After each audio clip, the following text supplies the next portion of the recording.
কোনো বাচ্চা দুষ্টামি করলে আমরা তাদের ফাজিল ডাকি, আবার আমরা দেখি মাদ্রাসা থেকে শিক্ষার্থীরা ফাজিল ডিগ্রি অর্জন করে। ফাজিল কথাটা আসলে ভালো নাকি খারাপ, এরকম একটা প্রশ্ন এর আগেও বোধহয় কোথায় আসছিল। ভাই, ফাজিল শব্দের অর্থ হলো ফজিলত অর্জনকারী, মর্যাদা অর্জনকারী।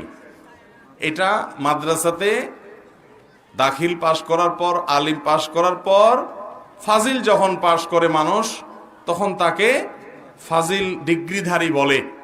এখন কথা হলো, আমরা দুষ্ট লোকদেরকে বলি ফাজিল, আবার মাদ্রাসায় পড়ালেখা করে বেচারা আলেম হয়েছে তারেও বলি ফাজিল। কেমনে কি? তো এটার উত্তর হলো যে আসলে ফাজিল শব্দের অর্থ কোনো খারাপ কিছু না, এটা মূলত ভালো, যে ফজিলত অর্জনকারী, ফজিলত অর্জনকারী, মর্যাদা অর্জনকারী, সম্মান অর্জনকারী।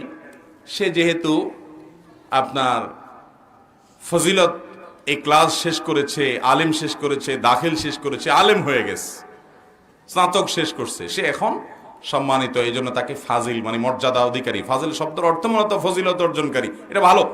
এখন কথা হলো, এটা ভালো বুঝলাম, তাহলে দুষ্টরে ফাজিল বলে কেন? আমার মনে হয় দুষ্ট লোক দুষ্টামের ক্ষেত্রে একটা ডিগ্রি, মানে ফাজিল যেরকম একটা ভালো ডিগ্রি, ও দুষ্টামের ক্ষেত্রে ওই লেভেল পর্যন্ত চলে গেছে, এই জন্য মানে ওরে ফাজিল বলে। হয়তো বা কে বা কারা কোত্থেকে চালু করছে আল্লাহ জানে।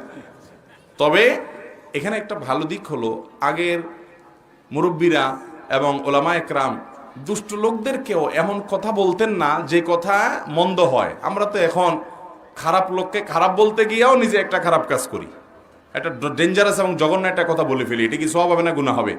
এরকম করি না আমরা অনেকে? এরকম করা যাবে না ভাই।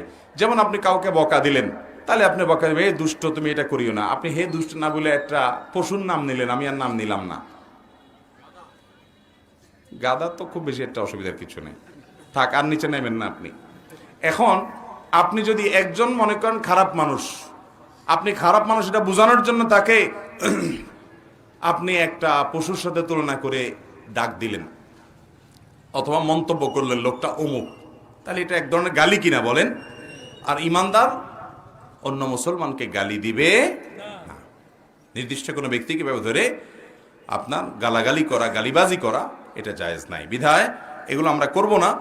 আমি এটা এখান থেকে বলছি যে দুষ্টমি করেছে, তারপরেও তাকে বলছে দুষ্টমি করতে করতে তুমি এমন পর্যায়ে পৌঁছছো যে মানুষ পড়ালেখা করে করে ফাজিল পাস করে, তুমি দুষ্টমির ক্ষেত্রে ফাজিলে চলে গেছো, এই জন্য হয়তো ফাজিল বলে টলে আর কি। আল্লাহ ভালো জানে এর চেয়ে আর কোনো ভালো ব্যাখ্যা আছে কিনা, এর হাকিকত কি। আমি এটা শুধুমাত্র আমার ধারণা থেকে বলা, আল্লাহ আলম। ফাজিল শব্দের উৎপত্তি কোত্থেকে কি, মানে দুষ্টামির ক্ষেত্রে ফাজিল বলার উৎপত্তি কোত্থেকে কি, এটা নিয়ে গবেষণা করতে হবে, আলাদাই প্রশ্ন উত্তর দেওয়া।